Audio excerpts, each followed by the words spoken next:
कांग्रेस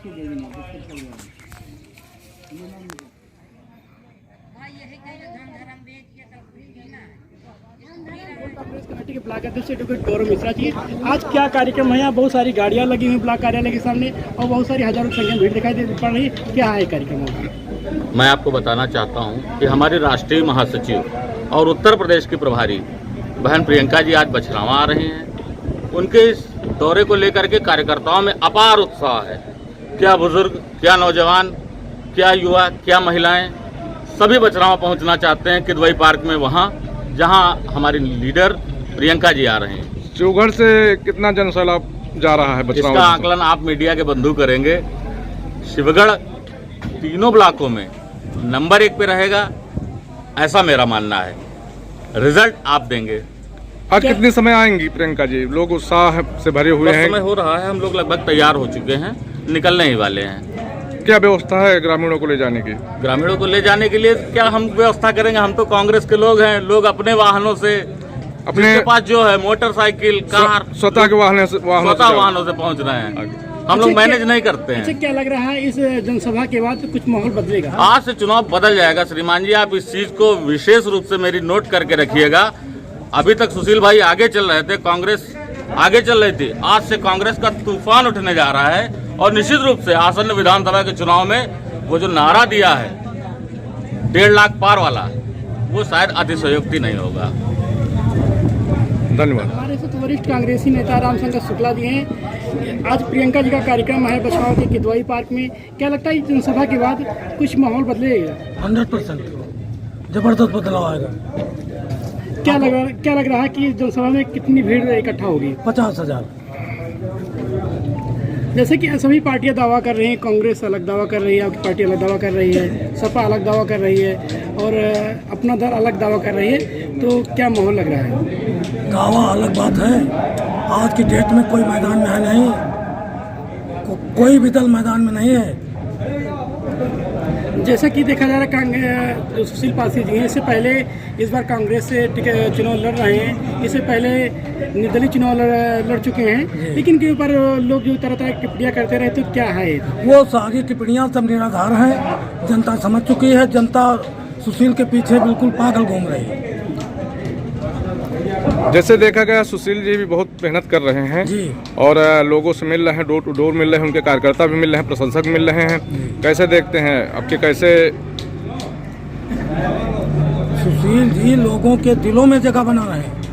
वो लगभग बना चुके हैं। और सुशील जी के ऊपर जो भी आरोप विरोधी लगाते थे सारे निराधार हैं। इस बार तो कोई आरोप तो नहीं सुनने को मिले हैं और पहले जो चुनाव लड़ते थे तो उसकी तो बात ही नहीं करेंगे। और कोई आरोप नहीं। आपका धन्यवाद। सेवानिवृत्त शिक्षक फूलचंद त्रिवेदी जी हैं। तो क्या माहौल लग रहा है इस बार कांग्रेस के पक्ष में? माहौल तो क्या बताओ, इस बार सबसे बड़ी चीज़ कि एक शिवगढ़ ड्रेन की सफाई, पहला मुद्दा हम जब तक देखें, पहली बार सफाई का मुद्दा आया है कि आज तक कभी इसकी सही सफाई नहीं हो सकी है। और जहाँ तक इसके किनारे के लोग हमें मिले हैं, उनसे हमने बात किया है, उनसे पूछा है, तो उन्होंने कहा कि भैया ऐसा है, जो सैलाब होता था वो शायद संभवतः अगर सफाई हो जाएगी तो ये पूरी तरह से, मतलब ये फसल की जो बर्बादी हो जाती थी वो फसल अब हमारे घरों में आएगी। तो इस तरह से सुशील जी का जो है, जो भी ये शिवगढ़ डैम की सफाई वाला जो है, तो डैम के किनारे चितवनिया से ले करके लखनऊ बॉर्डर पर से और इधर महाराजगंज होते हुए जितना वो है, और जहाँ तक के लोग मिले हैं, जो लोग मिले हैं, इसके लिए बहुत प्रभावित हैं। और सुशील जी जहाँ जा रहे हैं पूरा गांव घेर लेता है उनको और उनकी बात को सुनता है, समझता है और उनको आश्वस्त करता है कि सबको देखा बार बार और सुशील पासी अब की बात। धन्यवाद। हमारे साथ जिला कांग्रेस कमेटी के जिला सचिव दिनेश यादव जी हैं। आज जैसे कि प्रियंका जी का कार्यक्रम है बछरावा में, किदवई पार्क में कार्यक्रम है, क्या लग रहा है जनसभा के बाद कुछ माहौल बदलेगा? धन्यवाद आपका अंगद जी। माहौल तो ऑलरेडी पहले से ही बदल चुका है और आज के बाद, इस मीटिंग के बाद, हमारी आदरणीय नेता श्रीमती प्रियंका गांधी जी, जो राष्ट्रीय महासचिव हैं और उत्तर प्रदेश की प्रभारी हैं, वो आज बछरावा किदवई पार्क में जनसभा को संबोधित करेंगी और शिवगढ़ ब्लॉक से हजारों की संख्या में लोग निकल चुके हैं बछरावा के लिए और हम लोग भी निकलने वाले हैं। और लोग अपनी तरफ से स्वेच्छा से जिसके पास जो साधन है, मोटरसाइकिल है, बुलेरो है, पिकअप है, ट्रैक्टर है, छोटा गाड़ियां हैं, छोटी गाड़ियां हैं, सब लोग अपनी अपनी तरफ से निकल चुके हैं। निजी वाहन से अपने जा रहे हैं बछरावा के लिए, क्योंकि इस बार कांग्रेस में पूरी विधानसभा हो चुकी है। सुशील पासी जी गांव-गांव, बूथ जाकर, घर घर जाकर जनसंपर्क उन्होंने किया है। हमारी ब्लॉक कांग्रेस कमेटी, जिला कांग्रेस कमेटी के पदाधिकारी और प्रबुद्ध वर्ग के लोग भारी से भारी संख्या में बछरावा पहुंच रहे हैं और इस बार बछरावा में कांग्रेस का विधायक बनेगा आदरणीय प्रियंका जी के आशीर्वाद से। और हमारा उम्मीदवार बहुत ही संघर्षशील है, जुझारू है, शिक्षित है, क्योंकि इस बार तो अच्छे लोगों ने मैदान ही छोड़ दिया है। पार्टियां घबरा गई, भारतीय जनता पार्टी घबरा गई, अपना प्रत्याशी नहीं गठबंधन को सीट दे दिया। समाजवादी पार्टी ने, जो बड़े गद्दार नेता हुआ करते थे, लाइन लगाया कि हमारा टिकट यहाँ 40 गाड़ी लेके आए, लोगों को गुमराह किया, वो भी मैदान छोड़ के भाग गए। तो यहाँ तो कोई है ही नहीं बछरावा में। एक तरफा चुनाव है कांग्रेस पार्टी का। सुशील भाई विधायक बनेंगे, 10 मार्च को आप रिजल्ट देखिएगा। धन्यवाद आपका। नाम है आपका? रूप रानी हमारा नाम है। गाँव कौन सा आपका? और क्या सर केसर खेड़ा गाँव। आज कहाँ जा रही हैं आप? आज विधानसभा में दीदी आ रही मीटिंग में, उनके हम जा रहे हैं वोट। कौन सी दीदी आ रही हैं? प्रियंका दीदी। क्या माहौल लग रहा है? अरे माहौल भैया 2 महीना से वोट दीदी के लिए मांग रहे हैं और जान लड़ा दिया। हम उनके लिए वोट मांग रहे हैं, 2 महीना हुई। दीदी की लहर बढ़िया है। कौन प्रत्याशी है आपका? सुशील भैया विधायक बनेंगे यहाँ से? हाँ भैया, आशीर्वाद दे रही हैं आप सभी महिलाएं? पूरी मोहम्मद से बनी है भैया। क्या नाम है आपका? हमारा नाम आशा है।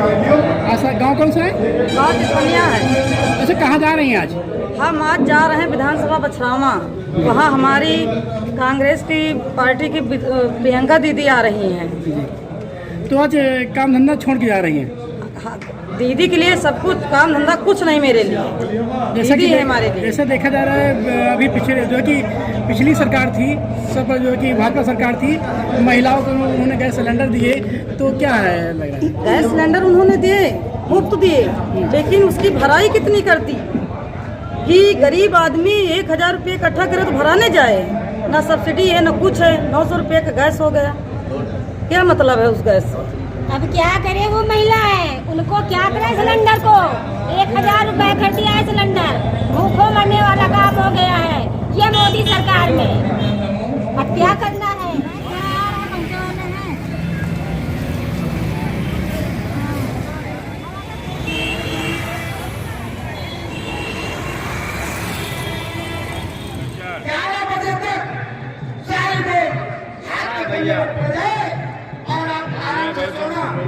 और वो जो दूसरे हैं ना, वो चाइना का लेके आए हैं, वो चटकाने देगा।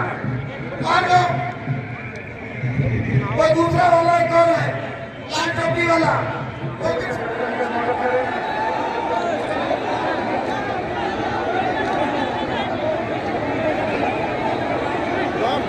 हिलाने का मेरा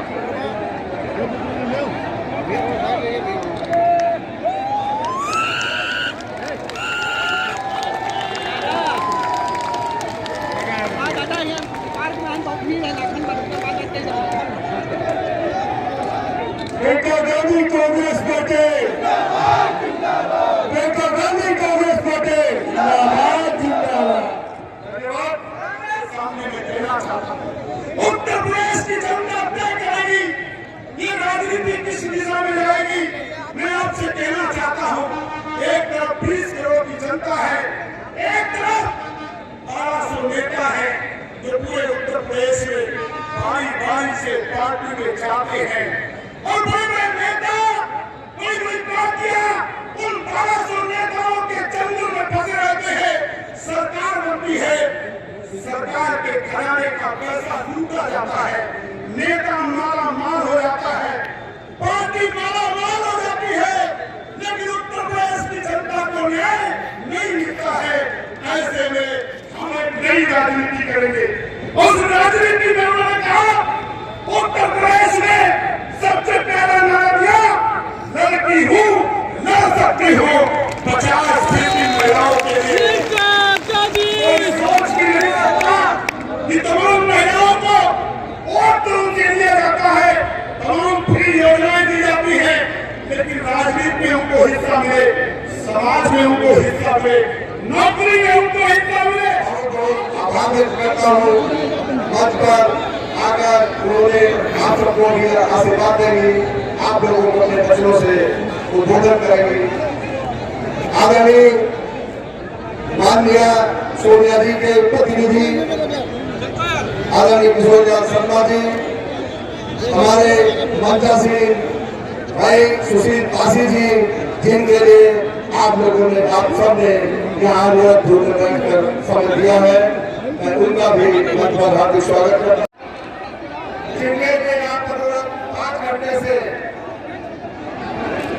आदरणीय मैं आपको बताना चाह रहा हूँ कि ये लोग 12 बजे से इंतजार कर रहे हैं।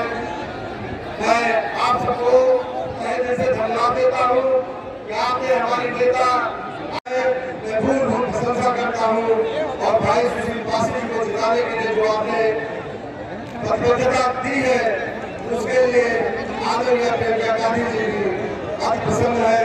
मैं मंच पर उपस्थित हमारी राष्ट्रीय महासचिव और उत्तर प्रदेश की प्रभारी आदरणीय धन्यवाद देता हूँ, बधाई देता हूँ, वंदन और अभिनंदन करता हूँ। आदरणीय प्रियंका जी ने सुशील पासी जी के ऊपर विश्वास किया है। मैं कुछ न बोल के मैं अपना समय आदरणीय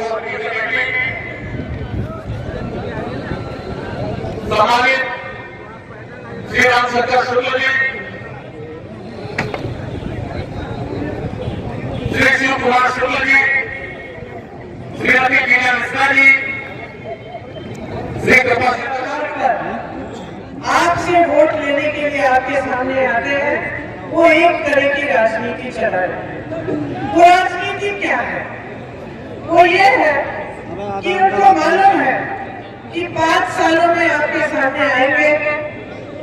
बसपा की राजनीति देखिए, बसपा के नेता जानते हैं जाति की बात करेंगे तो वोट उनको जाति के आधार पर मिल जाएंगे। समाजवादी दल के नेता जानते हैं कि अगर धर्म और जाति की बात करेंगे तो वोट उनको मिल जाएंगे। भाजपा के नेता जानते हैं कि अगर धर्म के आधार पर आपके जज्बातों को उभारेंगे, ध्रुवीकरण कराएंगे तो उनकी नैया पार हो जाएगी। तो ये सब जो राजनीतिक दल है, ये क्या करने की कोशिश कर रहे हैं? क्या इनकी बातों से जो मुद्दे उठाते हैं, कोई पाकिस्तान की बात करता है, कोई बुलडोजर चलाने की बात करता है, कोई कहता है कि आप बहुत असुरक्षित हैं, कोई कहता है कि हम किसी की चर्बी निकालेंगे, कोई कहता है कि किसी की गर्मी निकालेंगे, कहते हैं ना। तो मैं आपसे पूछना चाहती हूँ, इन बातों से क्या आपका पेट भरेगा? इन बातों से आपकी तरक्की होगी? अरे इन बातों से आपका मतलब ही क्या है? कहाँ कुछ हो रहा है, कहीं दूर किसी और देश में क्या क्या बातें हो रही है, इनसे आपका मतलब क्या है? आज आपकी परिस्थिति क्या है आप जानते हैं बहुत अच्छी तरह से। आप बहुत समस्याओं से जूझ रहे हैं, लेकिन नेता बातें क्या कर रहे हैं? क्या आपकी समस्याओं की बात कर रहे हैं? क्या नेता यहाँ आके पूछ रहे हैं कि मेरी बहनें महंगाई का सामना कैसे कर रहे हैं? क्या इनके नेता आके पूछ रहे हैं कि किसानों के कितने कर्ज हैं, छोटा जानवर खेत खाया जा रहा है, उसको कैसे हल करें उस समस्या को? क्या नौजवानों से ये नेता पूछ रहे हैं कि भाई तुम्हें रोजगार कैसे दें? उठा ही नहीं रहे हैं ये मुद्दे, क्योंकि ये चाहते हैं, ऐसी राजनीति चाहती है कि आप गरीब रहें। ऐसी राजनीति चाहती है कि आपके जज्बातों को उभार कर वो खुद आगे बढ़े। ये राजनीति आपके विकास के लिए नहीं है, नेताओं के विकास के लिए है, कुछ राजनीतिक दलों के विकास के लिए है। ये ऐसी राजनीति है जिससे ये अपनी महत्वाकांक्षाओं को, अपनी इच्छाओं को, अपने विकास को आगे बढ़ा सकते हैं। इसमें पब्लिक की कोई सुनवाई नहीं है, इसमें आपकी कोई सुनवाई नहीं है। एक दूसरी राजनीति है जिसकी बात हम लगातार कर रहे हैं। हम कह रहे हैं कि जब तक आपका विकास नहीं होगा, जब तक आप आत्मनिर्भर नहीं होंगे, जब तक आप अपने पैरों पर नहीं खड़े नहीं होंगे, तब तक ये देश आगे बढ़ नहीं सकता, तब तक इस प्रदेश का विकास नहीं होगा। हम कह रहे हैं कि चुनाव के समय आपके मुद्दों की चर्चा होनी चाहिए। हम कह रहे हैं कि आपकी सेवा से बड़ा कोई धर्म नहीं है, कोई धर्म नहीं है। जो धर्म की बातें करते हैं, आपको लड़ाने की बातें करते हैं, सबसे पहले उन्हें सेवा का धर्म निभाना चाहिए। सबसे बड़ा धर्म एक नेता का सेवा होता है, उस धर्म को नहीं निभा रहे। आज आपकी परिस्थितियां क्या है, मैं पूछ सकती हूँ आपसे, मेरी बहनें, गैस सिलेंडर आपको कितने रुपए का मिलता है? 1000 रुपए का खरीद पाती है, भर पाती है? मेरे भाई, आज आपकी बिजली बिल कितनी बड़ी बड़ी आती है? बहुत आ रही है ना?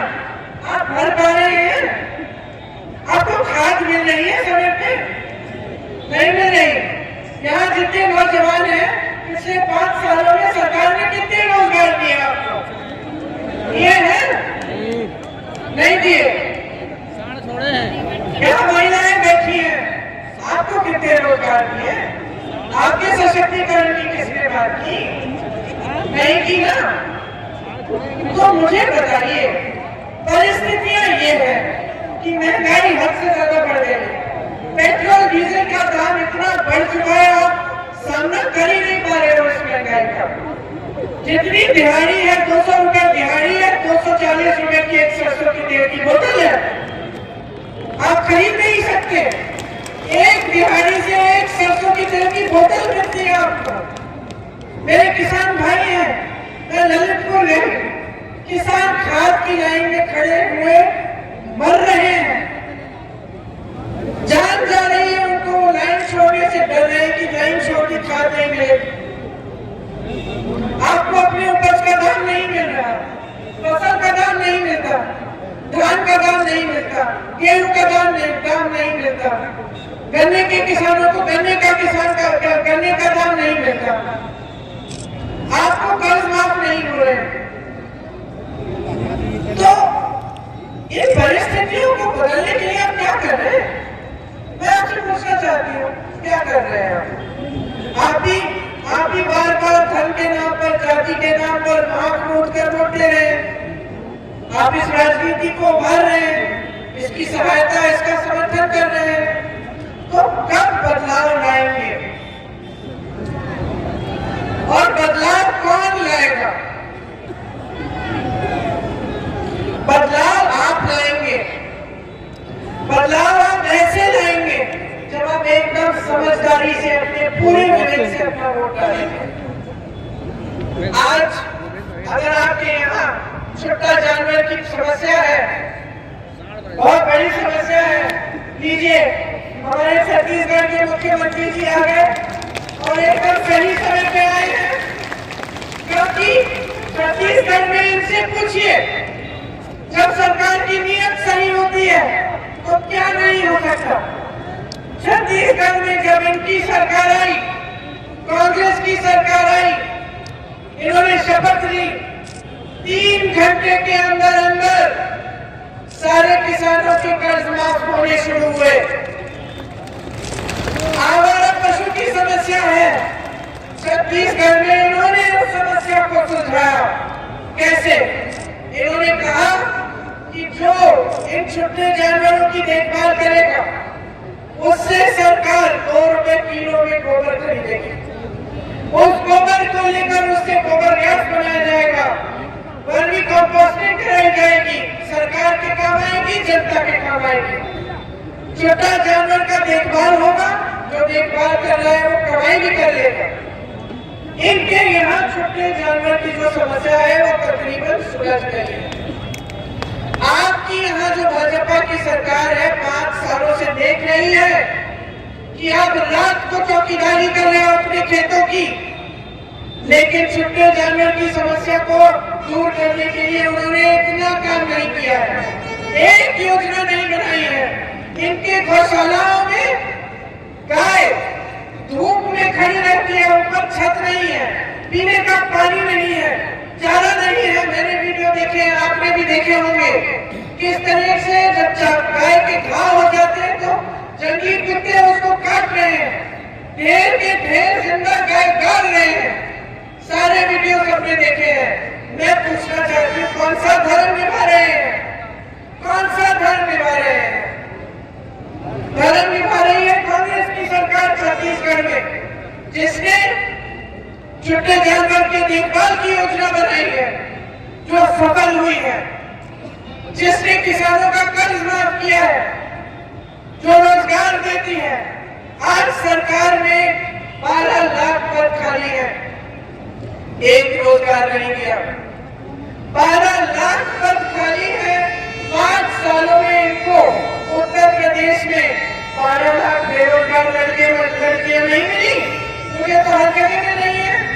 उठाइए हाथ, कितने बेरोजगार है?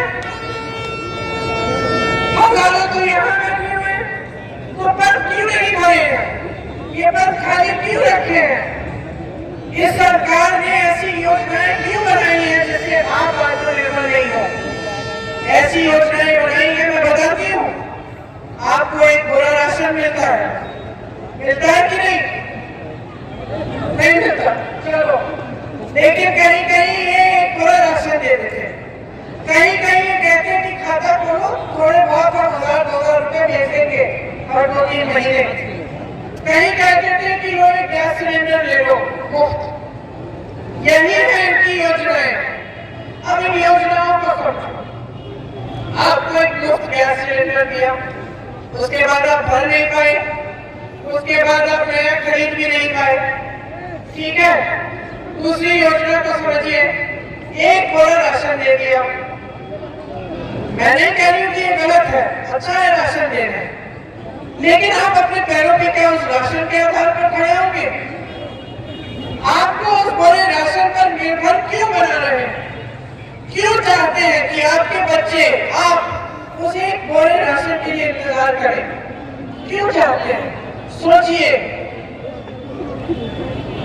जो इनकी योजनाएं हैं, मुफ्त गैस सिलेंडर, राशन, थोड़े बहुत पैसे दे दिए, जिसके लिए आप दिन रात इंतजार करेंगे कि हाँ मुझे राशन का बोरा मिलेगा, उसी से आप खुश हो जाएंगे। ये सिर्फ वोट लेने की योजनाएं हैं। ये सिर्फ आपको गरीब रखने की योजनाएं हैं, आपके भविष्य की योजनाएं नहीं है। इससे आप अपने पैरों पे कभी खड़े नहीं हो सकते। आप हमेशा के लिए निर्भर रहेंगे उन पर। यही चाहते हैं कि आपको सशक्त नहीं बनाना चाहते, आपको अपने पैरों पर खड़ा नहीं करना चाहते, क्योंकि जिस दिन आप सशक्त हो जाएंगे, आपको रोजगार मिल जाएगा, आप आत्मनिर्भर बनेंगे, आप सशक्त बनेंगे, उस दिन आप सवाल उठाना शुरू करेंगे। उस दिन ये तमाम नौजवान जो आज हमारा घूम रहे हैं, उनके अंदर वो गुस्सा नहीं होगा जिसका इस्तेमाल ये सरकार करती है, जिसका इस्तेमाल एक ऐसी राजनीति करती है जो आपके जज्बातों को चुनाव के समय धर्म और जाति के आधार पर उभार कर वोट लेती है आपसे।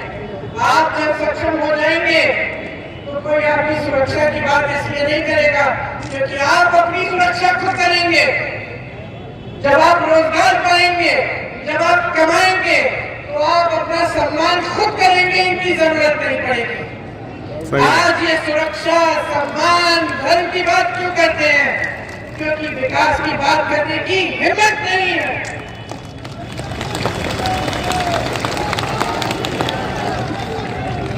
क्योंकि ये आपको गरीब रखना चाहते हैं। इनकी पूरी सरकार सिर्फ बड़े बड़े उद्योगपतियों के लिए चल रही है। जितनी भी संस्थाएं थी जिनसे आपको रोजगार मिलता था, सरकारी संस्थाएं, BHEL जैसे, रेलवे जैसे, NTPC जैसे, उनको या बेच डाला या बेच डालने की योजना बना चुके हैं। और किसको बेच रहे हैं? अपने बड़े बड़े उद्योगपति, अपने बड़े बड़े उद्योगपति उद्योगपति मित्रों को, काले किसान के कानून लाए, उन कानूनों का मतलब क्या था? मतलब मैं बताती हूँ, किसान मेहनत करेगा, किसान खून बहाएगा, किसान पसीना बहाएगा, कमाई कौन करेगा? उनके बड़े बड़े उद्योगपति मित्र। यही थे वो किसान कानून। इसीलिए किसान ने विरोध किया, आंदोलन किया। इनकी जो सरकारें हैं वो गरीबों की सुनवाई नहीं करते। जब आप आंदोलन कर रहे थे इस देश के किसान, 1 साल के लिए आप दिल्ली की बॉर्डर पे खड़े रहे। ये प्रधानमंत्री जी जो 16,000 करोड़ रुपए के हवाई जहाज खरीद कर पूरी दुनिया में घूम रहे हैं, ये प्रधानमंत्री अपने घर से निकलकर आप तक पहुंच के 10 किलोमीटर चलकर आपके पास नहीं आए पूछने के लिए कि आपकी हालात क्यों है, कि आप आंदोलन क्यों कर रहे हैं। कह रहे थे कानून आपके लिए। फिर क्या हुआ? चुनाव आने लगा। चुनाव में 2 महीने बचे थे, घबराने लग गए कि ये तो किसान हिल नहीं रहे हैं। अचानक टीवी पे आए, माफी मांगी, आंसू बहाए, कहा कि ये कानून गलत थे, हम इन कानूनों को वापस ले रहे हैं।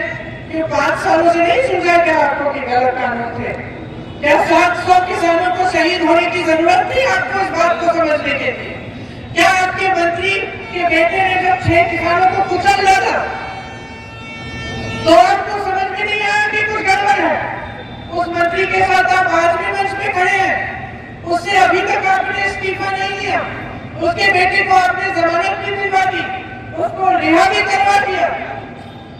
क्या आपको समझ में नहीं आया कि ये कानून गलत है? कोई सुनवाई नहीं है जी, गरीबों की कोई सुनवाई नहीं है। प्रयागराज में एक पासी परिवार की हत्या हो गई। निर्ममता से ऐसी हत्या इतनी क्रूर तरह से हुई, जब मैंने उसका वीडियो देखा मेरा दिल दहल गया। मैं उस परिवार से मिलने गई। मैंने पूछा क्या सरकार से कोई मदद मिली है? नहीं मिली। क्या पुलिस प्रशासन ने FIR दर्ज किया, आपको मदद की? नहीं किया। नहीं की। क्यों नहीं किया? क्योंकि जिसने ये अपराध किया है वो भाजपा के नेताओं के करीबी है। जब एक दलित महिला का बलात्कार हुआ हाथरस में, हम उस परिवार से मिलने गए। पूरी पुलिस की सेना खड़ी है हमें रोकने के लिए, लेकिन वो पुलिस वाले तब नहीं थे जब उस लड़की का बलात्कार हो रहा था। उसके परिवार को मदद नहीं किया उन्होंने। जब हम परिवार के सदस्यों से मिलने गए, उन्होंने भी हमें बताया कि हमें मदद नहीं मिल रही है दीदी। उल्टा अब हम पे पहरेदारी हो रही है। अपराधी वीडियो पे वीडियो बना रहे थे कि देखिए हम क्या करेंगे। पुलिस प्रशासन ने रोका नहीं। जब अरुण वाल्मीकि के परिवार के 18 सदस्य आगरा में उठाकर पुलिस स्टेशन ले जाए गए और वहां पर उनको 3 दिन के लिए रख के पीटा, मारा, एक की जान ले ली। एक महिला को ऐसा पीटा कि वो कांप रही थी जब ऐसे बात की। उसका 1.5 महीने का बच्चा था। तो कहाँ थी सरकार? कहाँ था इसका पुलिस? कहाँ थी इसकी पुलिस? कहाँ था प्रशासन? किसकी सुरक्षा की बात करते हैं? जब महिला असुरक्षित है, दलित असुरक्षित है, किसान असुरक्षित है, नौजवान असुरक्षित है, किसकी सुरक्षा की बातें कर रहे हैं? अपनी सुरक्षा की बातें कर रहे हैं। ये अपनी सुरक्षा चाहते हैं, अपने लिए सत्ता चाहते हैं, किसी भी हालत में कुछ भी करके सत्ता में रहना चाहते हैं, अपनी महत्वाकांक्षाओं को पूरा करना चाहते हैं। ये है ये सरकार। और ये मत समझिए कि समाजवादी दल और बसपा कोई अलग राजनीति कर रहे हैं। जब आप पर संकट आए, आपने संघर्ष किया तो कहाँ थे इनके नेता? 3 सालों से अपने घर से नहीं निकले, किसानों से मिलने नहीं गए, जिन पर अत्याचार हुआ था उनसे मिलने नहीं गए।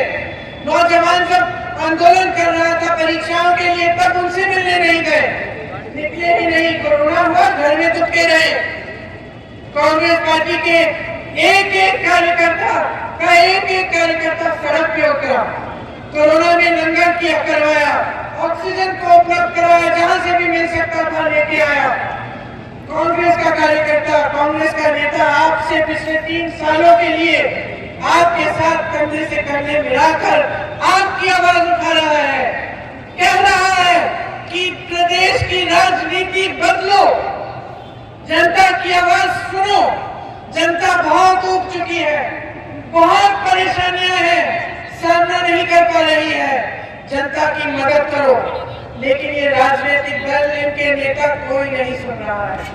सिर्फ कांग्रेस पार्टी के 19,000 कार्यकर्ता आपके लिए जेल गए हैं पिछले 1.5 सालों में।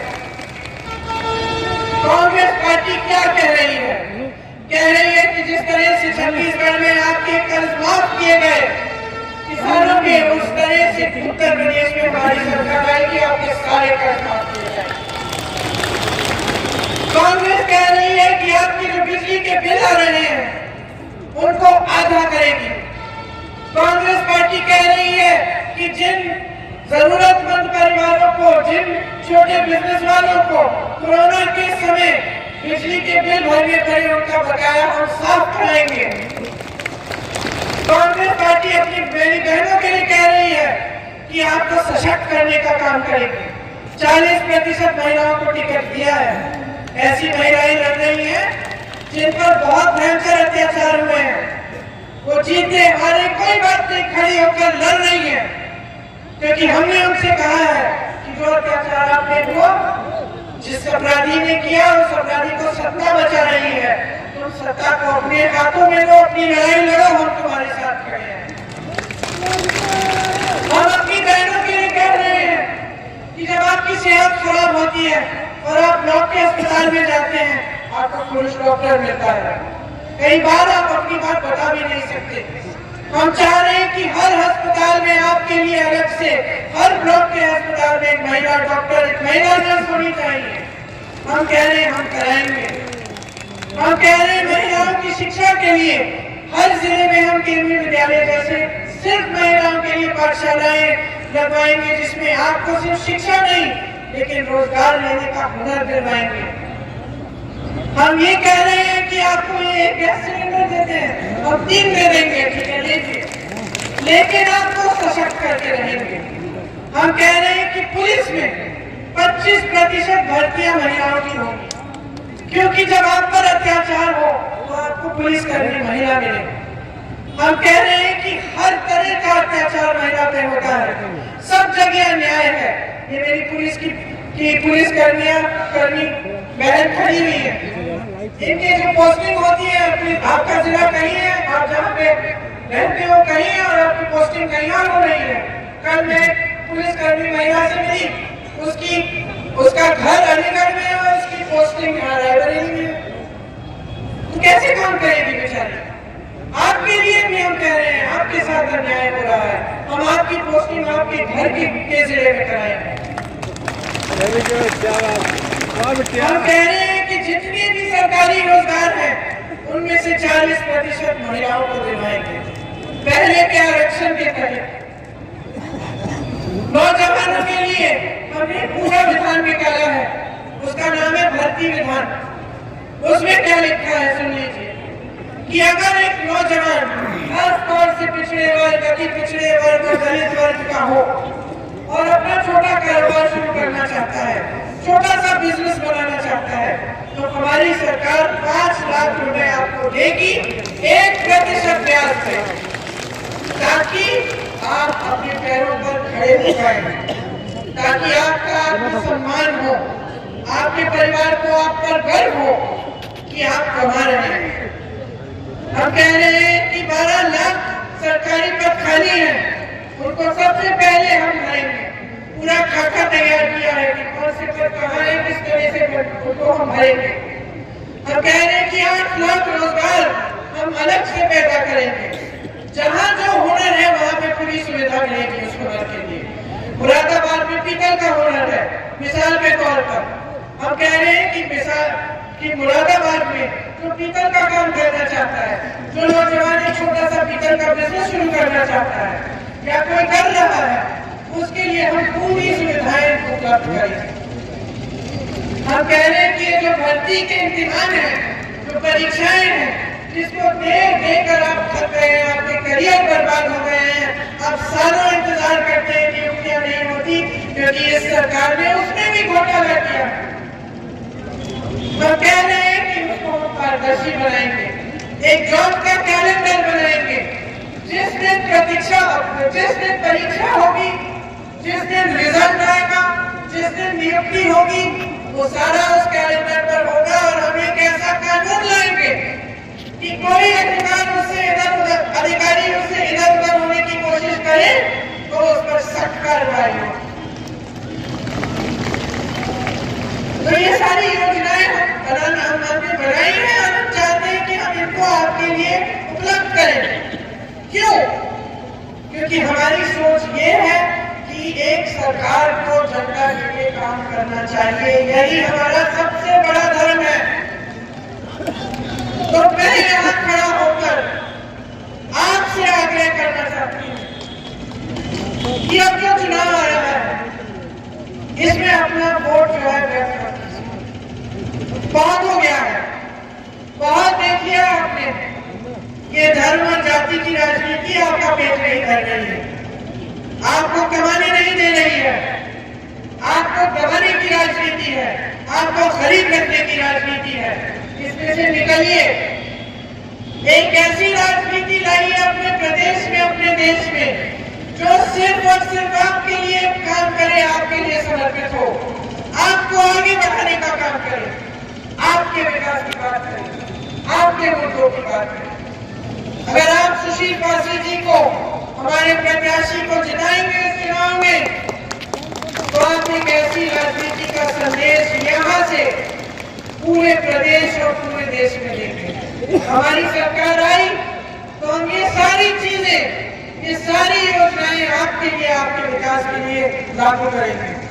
आपको बहुत बहुत धन्यवाद, आपने बहुत ध्यान से मेरी बातें सुनी।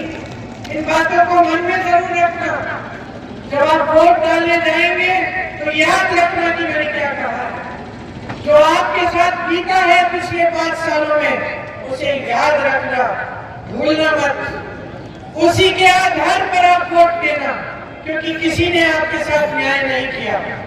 आपके साथ आपके विकास का काम, आपके लिए समर्पण नहीं दिखाया है। तो ये बातें समझ लीजिए और इस चुनाव में भारी बहुमत से कांग्रेस के प्रत्याशियों को आप जिताइए, ताकि यहाँ पे उत्तर प्रदेश में एक नई राजनीति, एक नई सरकार आए। धन्यवाद, जय हिंद। बहुत बहुत धन्यवाद आदरणीय प्रियंका जी। और अंत में मैं गुजारिश करूंगा छत्तीसगढ़ के मुख्यमंत्री हैं भूपेश बघेल जी से